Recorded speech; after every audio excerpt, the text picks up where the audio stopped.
uses to be fingerprinted and photographed, should the department not use them? Not use them. If he can't comply with their rules, they shouldn't be used. There's an issue there.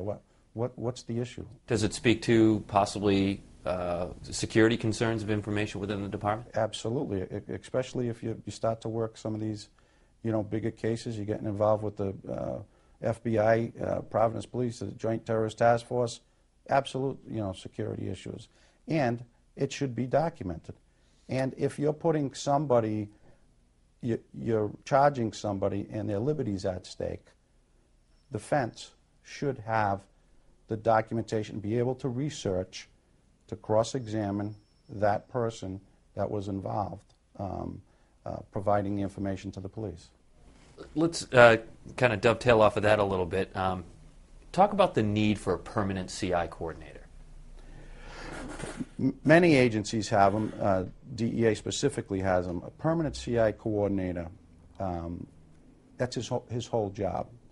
Providence Police is certainly big enough, and most police departments, except for some of the more local, rural ones, are certainly big enough to have somebody to handle that position. What they do is, the only people that can get in contact, they handle all the files. They handle, when the lab reports come in, they put it into the CI file. They make sure everything's compliant. They see, by reading through the files, the, quote, red flags that may go up. For example, an informant's out there and he's earned $5,000. He hasn't done anything. Then you start to look at the relationship between the detective and/or agent.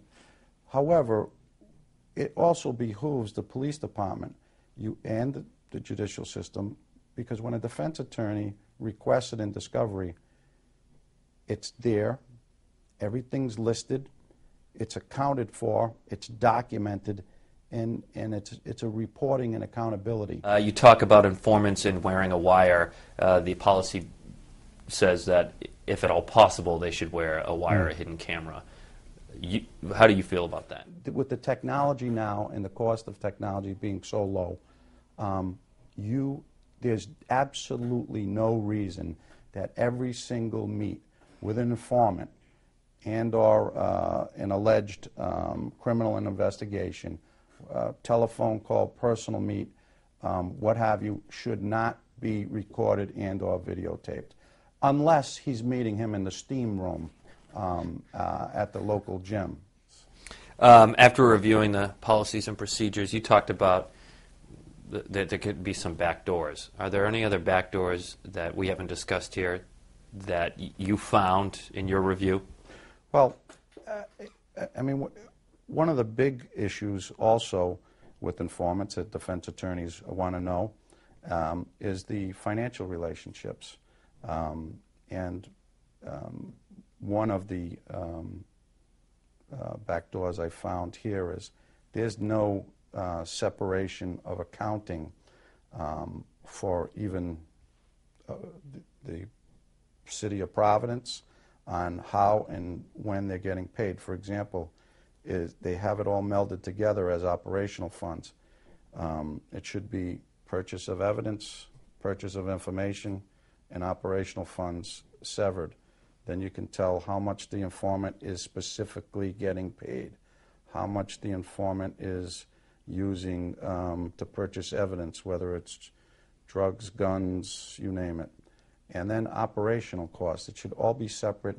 It makes it a lot easier. Those should be put in the informant file, so when you charge somebody and their liberty's at stake, that file can be produced either in camera or to the defense, and they know, and you can look at it. We're not going to take, especially in light of what's happened in Boston recently, we're not going to take the word of the government when they don't have a transparent policies. Our informant said that he does sign documents when he's given money to buy drugs, and he does sign a different document when he's given payment for his work. It appears from the policies it's all coming from the same funding stream, but it does look like they track the money. So why would that be an issue? Well, I think it's an issue because if you asked to separate what the informant's getting paid, well, for example, there's operational funds of $1,000. The policeman and the informant go out, and he bought $500 worth of drugs or guns, and the other $500 was split amongst them. Where's the documentation? Where's the way to avoid that? Where's the strict line which says, listen, this is for evidence, this is what you're getting paid? It just opens up and it becomes more when you don't have a tight policy. And again, they're good policies, but some of them leave a little wiggle room. And I think in the long run, the wiggle room is going to hurt them.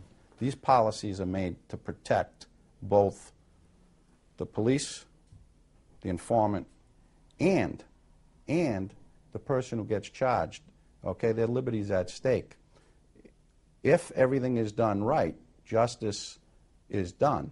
However, if these policies are loosey-goosey and they can do anything they want, and you have an informant that has some type of vendetta, he's a runaway train, you're talking about putting people in jail, losing their liberty, that it should have never happened. And you're seeing a lot of that today.